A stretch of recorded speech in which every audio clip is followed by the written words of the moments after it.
Hello there, ladies and gentlemen, and welcome to another episode of CookieCast.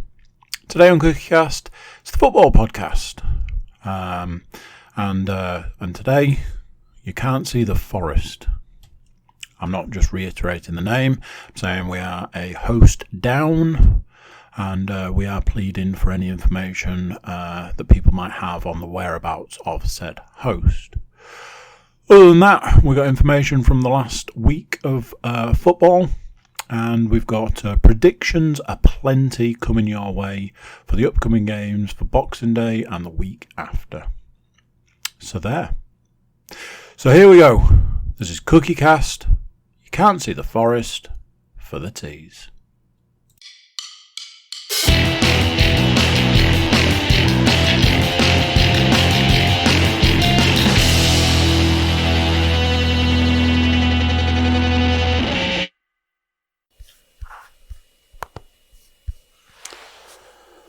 Well, football podcast right here, right now. Clearly, with the fact that one of the hosts is MIA, so it's absolutely the football podcast because that's the theme of the football podcast. James Panas, where are you? If anybody has seen James Panas, can you return him to his nearest Zoom call? Today I had to contact somebody. I feel truly ashamed of this. I had to contact someone today and say, can you ask James Panas this question? I had to then, in a form of apology, say, I understand you are not his keeper, but getting an answer out of him directly is like trying to count hen's teeth. So if you could find that information out for me, that would be amazing. Is the person that you had to ask the question to an avid tobacco enthusiast? If it's got caffeine in or tobacco, this man is all over it. Absolutely loves it. There's a little embedded Easter egg for podcast alum and podcast followers. If you know what we're talking about, please comment in the section below. Drop a comment with your best name for that person. Clean ones, ideally. Yeah. He is he is a legend in his own right, so we don't want any disparaging comments. But also, leave a little message for Mr. Panas to find at some point. Just letting him know how much you're missing him. Yeah, I mean, or not missing him, as the case may be. Well, that could be an option. Obviously, drop many.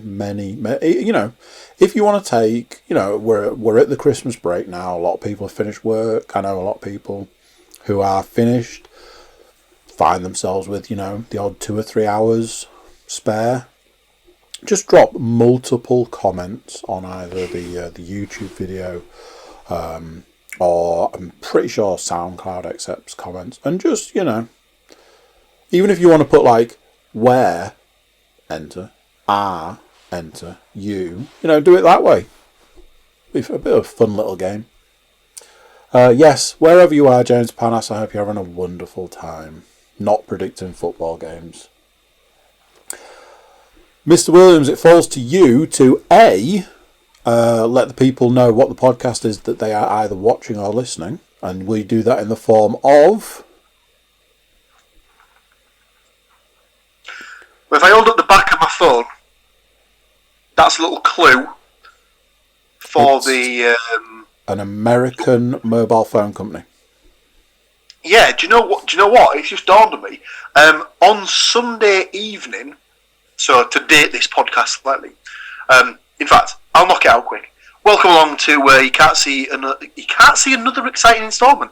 What are we talking about? Welcome along to another oh fucking hell! It's terrible. And take 3, go. Yeah, we'll just cut that. Cut it off there. Get rid of it. Welcome along, ladies and gentlemen, to another enthralling instalment of You Can't See the Forest for the Tees. See? Yorkshire, nay, the world's #1 Middlesbrough and Nottingham Forest based podcast. Anyway, on Sunday, I tuned into a live version of the the 90s themed football podcast, Quickly Kevin, Willie Scott. And they were doing a little competition where you could win some giveaways if you tweeted them with a picture of you in your 90s football shirt. In the house, sadly, I don't have a 90s football shirt that fits. However, I did find this. Now, for the YouTube watchers, I'm going to disappear for about 2 seconds. Be right back. But I'm still here verbally, so I'll still keep talking. So, was unable to wear said 90s football shirt. However, I did manage to find in the stash. Oh, look at this. This. So, for the people that are able to see on YouTube, that is a Middlesbrough 1998 Coca-Cola Cup finalist Wow. shirt. And it's signed by the squad. Very nice. So, sadly, whilst I was unable to get that on, because if I had, it would be technically 2 shirts, and obviously would then be worth absolutely nothing. So, yeah, welcome along to the You Can't See the Forest for the Tees, the football podcast. Like I say, Yorkshire, near the world's best Middlesbrough Nottingham Forest podcast. Undisputed at this point in time. So, you know, we have to work on it. We have to work with the information we've got, and at this point in time, it's undisputed. The undisputed era. So, the way we normally start things off is by talking about like this week in football, but the new way we start this off is by berating certain soon-to-be ex-podcast hosts for not being here. So now we'll move on to Paul. What has happened this week in football? Right then, so from a Borough and Forest perspective, not a lot. From a wider football perspective, 2 more managerial casualties. Oh dear. We've definitely entered sacking season, let's put it that way. So the first casualty to go was in the Premier League. It was Slaven Bilic, the West Brom manager, off the back of a 1-1 draw away at Manchester City. Yeah. So he got the team promoted. Okay. Don't think they spent that much money. Okay. And then he was doing a fairly decent job. He wasn't pulling up any trees, no doubt about that. But he wasn't. They weren't so spectacularly bad that they were languishing at the bottom of the table with 2 points, which Sheffield United are. Oh, that's another thing that's happened this week in football. Sheffield United became statistically had statistically the worst ever start to a top flight season in English football. Jeez. So after 12 games, they had 2 points. I think I've got more points at this point in time. Yeah, but the less said about that driving licence, Andrew, the better. So, you know. I don't know what you're talking about. I lost that ages ago. Was it Jimmy Carr that said that he did the joke where I'm a really good driver? Last year I got 15 points. Yep. Anyway, so Slaven Bilic was the first casualty at West Brom. I was going to say I don't know if they've appointed anyone, but they absolutely have.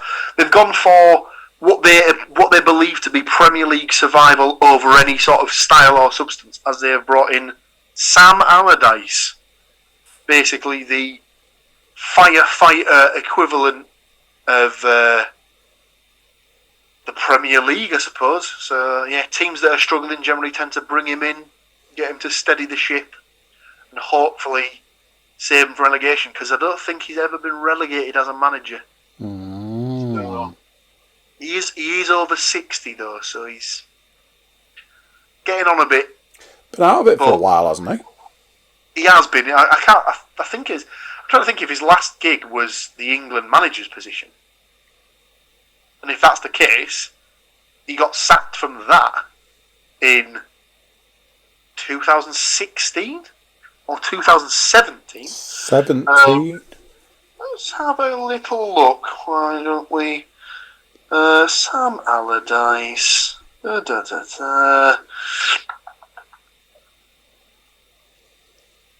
I tell a lie.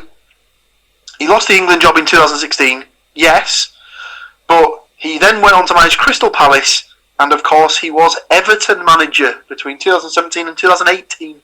Wow. So he's been out of a job for about 2 years, but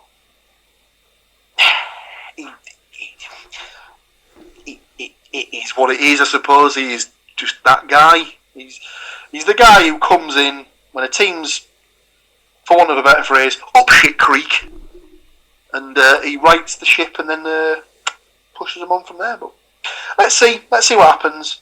I'll give him the benefit of the doubt. You know, he's clearly good at what he does. Maybe he'll get the job done. Maybe he won't. Who knows?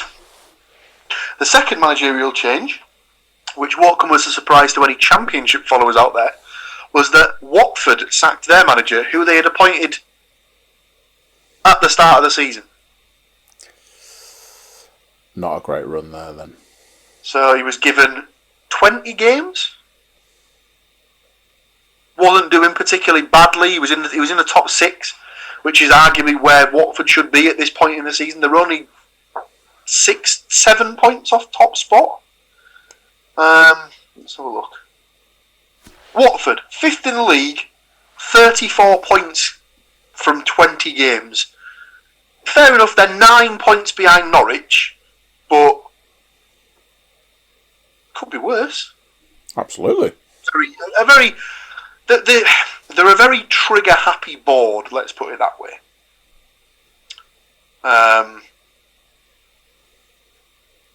Yeah, so Watford, new manager. They have replaced him with... Now, this guy's name I don't recall off the top of my head, so this might take me a little while to find. But, oh no! Championship news. Watford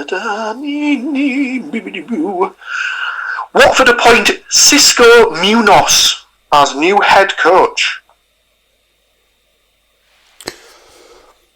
Not a name that jumps out. Munoz joins the Championship club from Georgian top flight side Dynamo Tbilisi.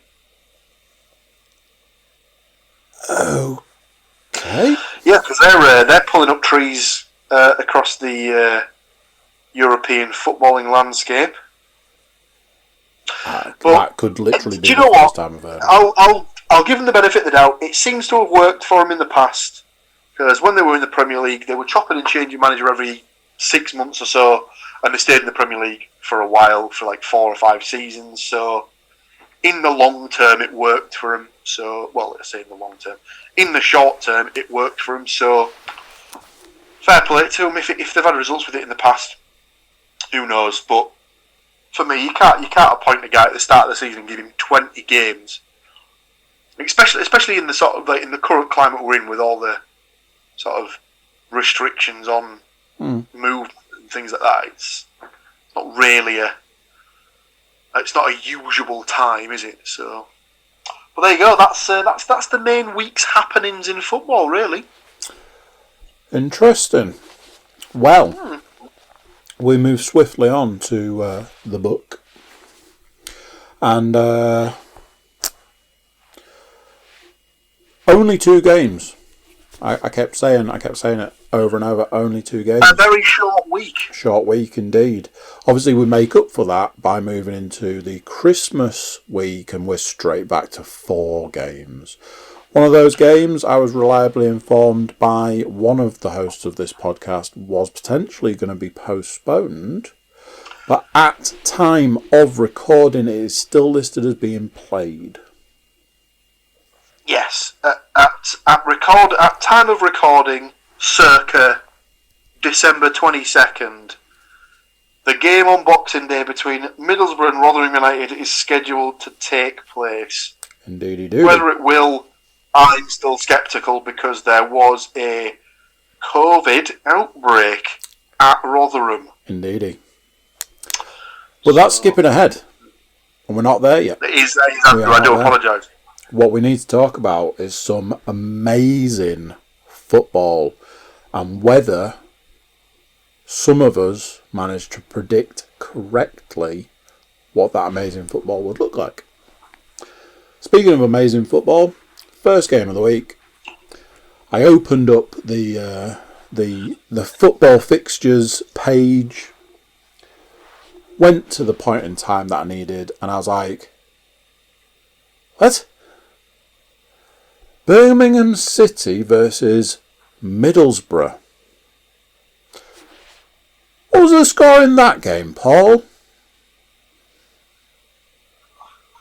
Do you know what, Andrew? I'm going to reverse this. What did we predict? The highest prediction in that game was this young man right here predicted 2-1 to the Borough. The best anybody outside of that could do was 1-0 to Borough. Both you and that other guy that we don't talk about anymore.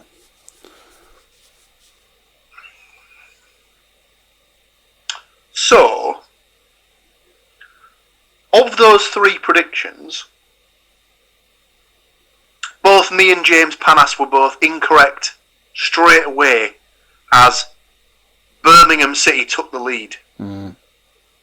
So, regardless of what else happened in the rest of the game, me and James knew we could not get a correct prediction. At one point during the game, Andrew Cook's prediction was bang on.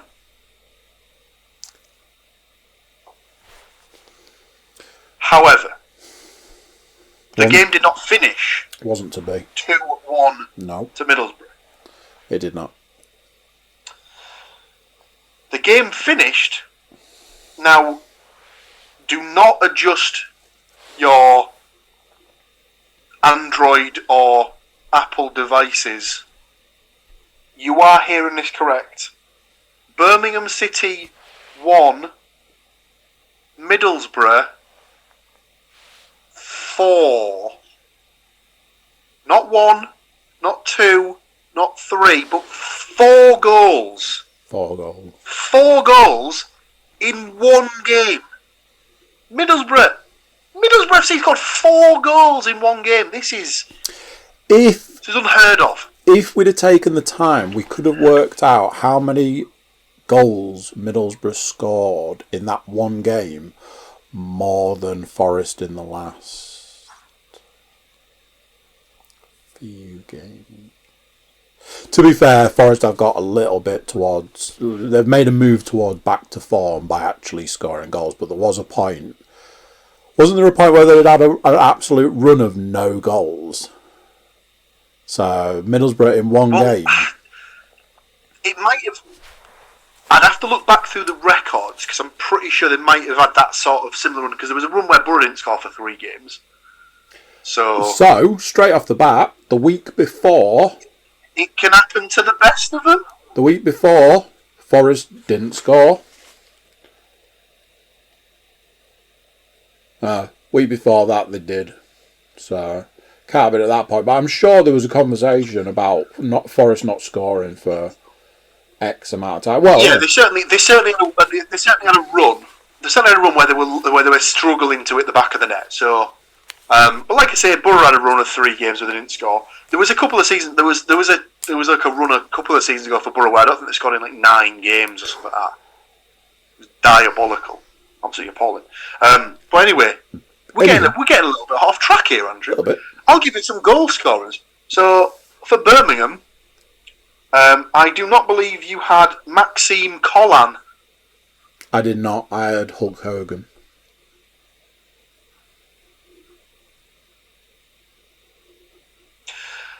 Now, is a name that I think pretty much everyone will have picked. Do Britt Assombalonga. You can have only said that because you absolutely know that there was one person that did not pick do. Is it me? Of the 4 goals scored by 3 players, Paul Williams is not taking any points away for goal scorers from that game. Absolute disaster. Yeah. So that statement is a bit like there's absolutely no way. I don't know what to tell you. Gutted. Anyway, first goal, Britt Assombalonga. Correct. Second goal, he's had a bit of form this season, the old kid. George Saville. Indeedy doody. The last 2 goals, C. Casual. W. Wingy. B. Banger. First one, not so much, as in it was a corner that the keeper decided to smear his gloves with some sort of margarine-like substance and decide to then catch the ball and let it go into his own net. Wingy's second goal was a typical wing strike from outside the box. The keeper should really save it, but he's gone down to sort of save it and he's basically got a hand to it, but it's just going to the roof of the net. So, yeah, 4-1. 4-1. Erection section all over the place. Absolutely. So, what that does there, and unfortunately, as previously mentioned, one person did not get any points for goal scorers. Everybody got points for prediction because everybody predicted Borough were going to win, but it's just the 1 point for everyone.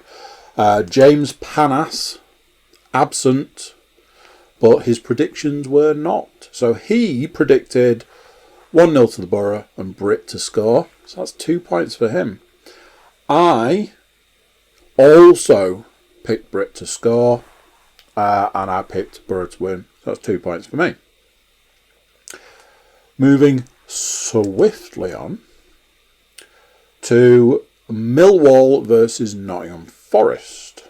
Obviously, he ain't here to talk about what goals were scored in that game or were not scored, whichever way you want to look at it, glass half empty kind of situation. So, it's up to you. If you want to pick up the slack, be my guest. Otherwise, I do have all the information written down here. It's your choice. I'll roll the dice. Do it. So, the game finished 1-1. Did. There was a goal for Millwall from Tom Bradshaw. Indeedy. The equaliser for Nottingham Forest was Alex Maiton. A name I can safely say I've never heard. What that means with a 1-1 is, Paul, you did pick a draw. Fortunately, sir, not the correct draw. Of the goal scorers, you had 4 chances to get a goal scorer. Due to weird Forest players and not picking Bradshaw, no points there, sir. Now, here's where it gets interesting. James Panas, absent but present in the score in the predictions, doesn't get any points for his prediction because he predicted a Nottingham Forest win. also doesn't get any points because he didn't pick the goal scorer. Which brings us to this guy. This guy correctly predicted the score, 2 points. However, did not pick any of the goal scorers, so just ends with the 2 points there. What that means, scores on the doors for the week. Paul Williams, point from each game, 2 points for you, sir. James Panas takes 2 points out of one game, but no more, 2 points. This guy likes points, 2 points per game, 4 point total to take the win for the week. No, thank you very much, sir. If only I could do it so that we actually won some money. What that does is that puts that week behind us, and we've got no time to dwell because we have 4. That's right, the same number of goals that Borough scored in their last game. 4 games to pick. We've got Boxing Day games. I don't know how I feel about Boxing Day games. Obviously, from a games perspective, from a football fan perspective, but personally, I think you have to take into account the turkey perspective. All that turkey swimming around, few too many ales, Christmas pud sitting on top. Tell you got to take that into account when you're making your predictions. This isn't a let's all go down the park and kick the ball around for 90 minutes game, Andrew. These are highly tuned professional athletes we're talking about here. I'm sorry, did Nottingham Forest know that? Does somebody need to let them know? Oh! Shots fired. Absolutely. I can because he's not here to defend them though, is he? As is the way, I take time out of my busy schedule to make an absolute mess on this page. Get all the games lined up, get all the boxes lined up, and I make my predictions. The way I've started doing it is making my predictions, save time, save money. Time lost is muffin lost. First game of the week, which was potentially going to be postponed, but as we were saying at time of recording, still on the cards, is Middlesbrough versus Rotherham United. Obviously, James would go first, or I would go first, as this is your team. So what we do like to do, we like to add an additional element, and that's called, did Mr. Cook pick a player that plays for that team currently and is actually going to have a chance of stepping on the pitch? So let's play that game.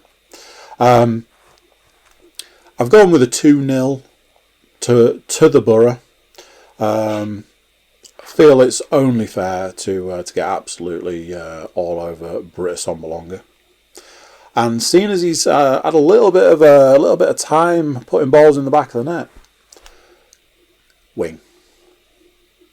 We will send a telegram down the road to see if any predictions come back. But until then, Mr. Williams, what is your team going to do on Boxing Day?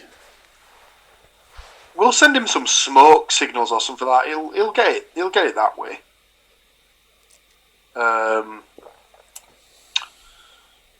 I will go for 3-0 Borough. I love it. Goal scorers. I would appear to have fallen foul of the James Panas disorder. Absolutely. However, there's method in the madness.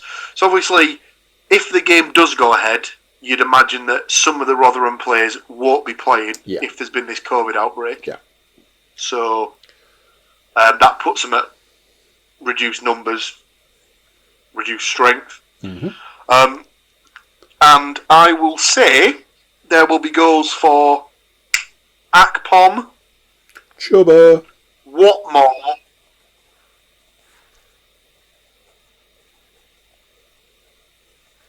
and Tavernier. I like picking Tav, and I've picked him for a good few runs, but I just speaking of, I just look further down the page. Yeah, I like picking Tav. So yeah, that is that done. Moving on. Nottingham Forest take on Birmingham City. This is one of those situations, Paul, where you can go first or second.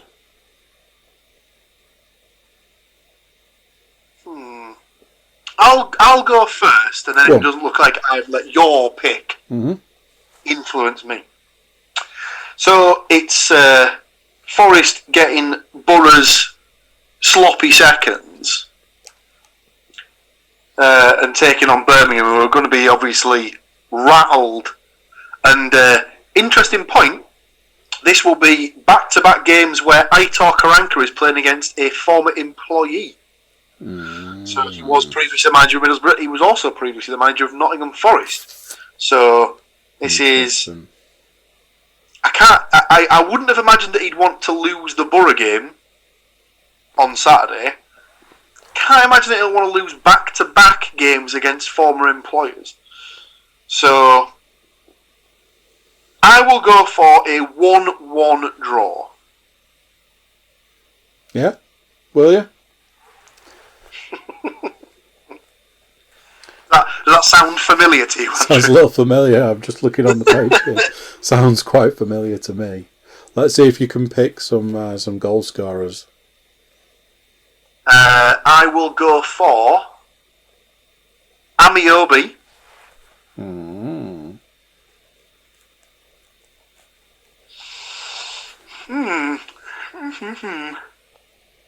Who do I want to pick from them?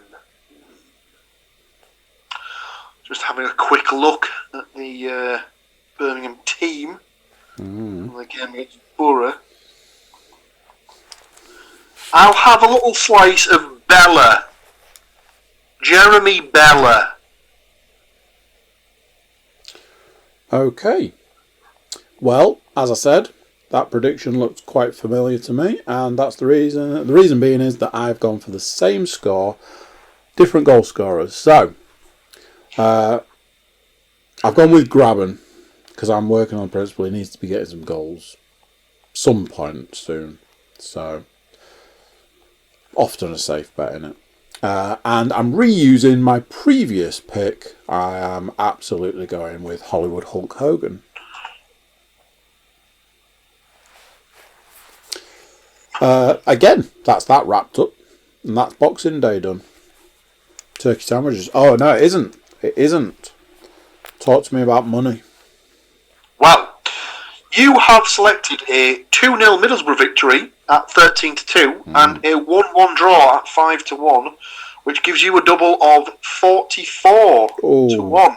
That's good money right there. I, on the other hand, have also selected the 1-1 draw at 5-1, but then I have gone for 3-0 Middlesbrough at 12-1, which gives me a very respectable double of 77.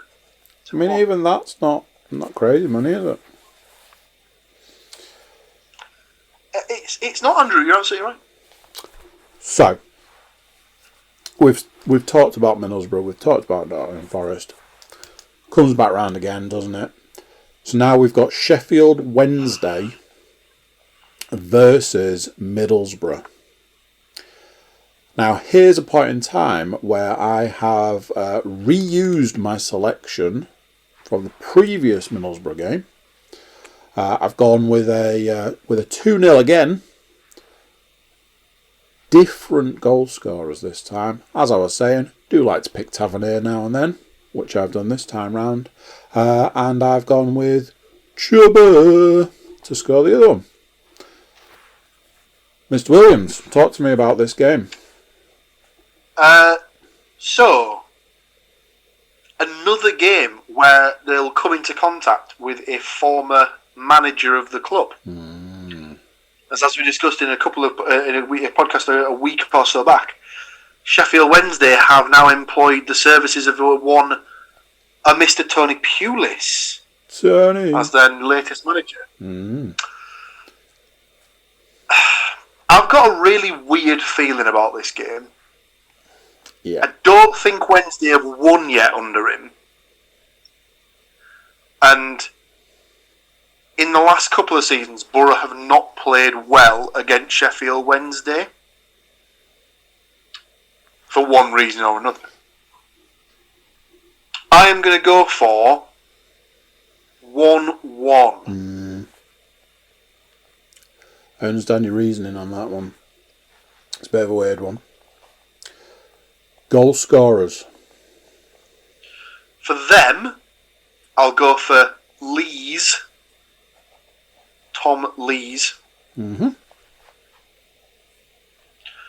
For Borough, I'll go for Britt to get another one.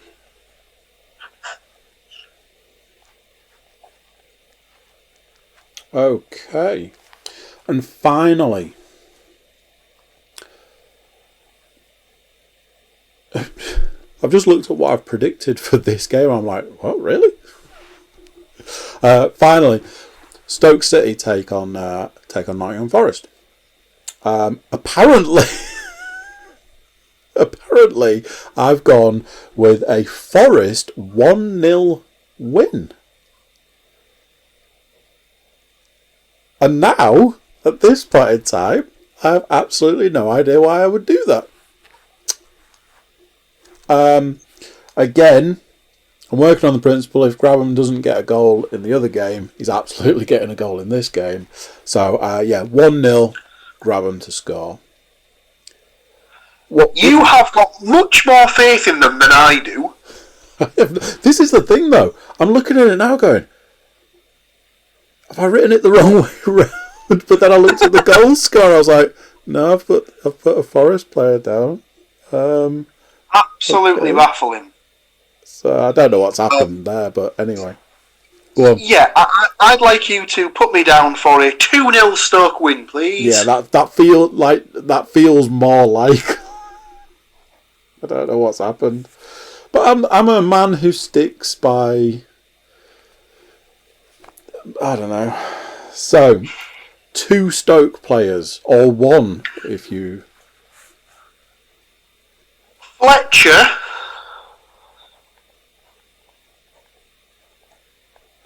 Okay.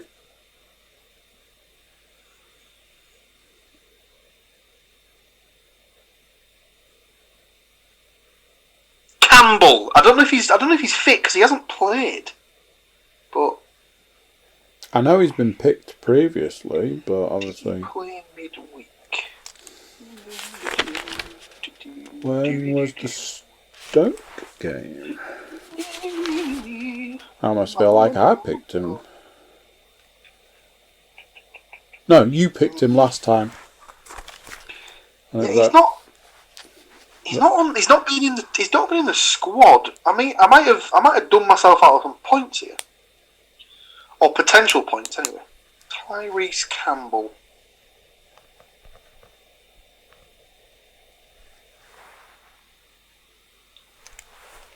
Not seeing anything, but you know what, Andrew? That could mean anything. Do you know what? I'm gonna back myself, and I'm gonna stick with it. Stick with it. Yeah, 2-0 Stoke. Seems like a fair shout. From your perspective, you right there. That is a giant finger. You had Middlesbrough 2-0 at 10-1. Nottingham Forest 1-0 at 13-2, giving your fine self a double of 81.5-1. Okay, well, if it wins, that's good money. Absolutely. And then I had Stoke 2-0 at 9-1. Indeed. To go along with a Wednesday Borough 1-1 draw at 5-1, giving me a double of 59-1. Respectable. Very respectable. This sound is the sound of the clicking pen, and that could only mean one thing. The predictions part of this podcast Well and truly done. Exactly. So, speeds us quickly along to the final segment. Final segment is this. It's known as AOB. And if you're not in the business world, what that means is any other business. Paul, any other business, sir? Andrew, I have nothing.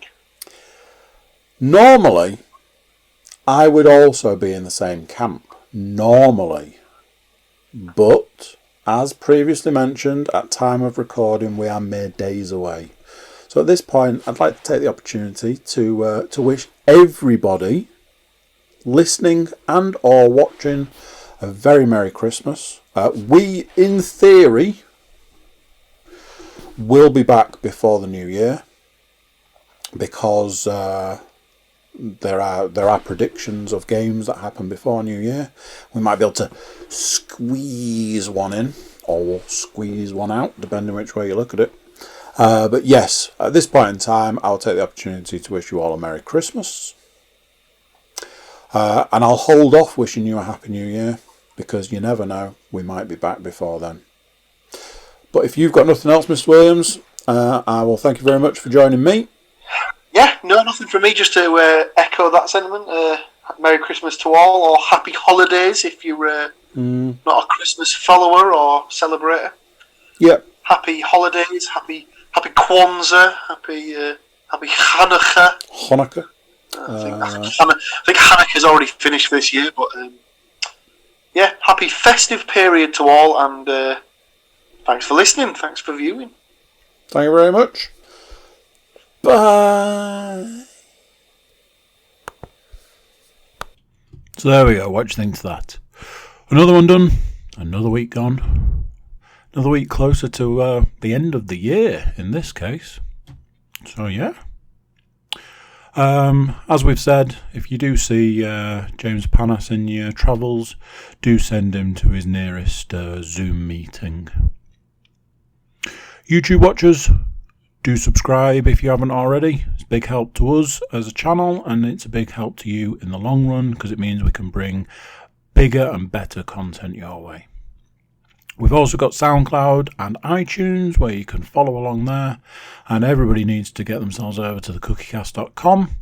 Check us out over there, and you can send us some love in the form of social media links or even an email. So there we go. That's it for this one. Till next time, I'm going to say bye. And for this one, I'm going to say Merry Christmas, Happy Holidays, and all of that good stuff. Bye.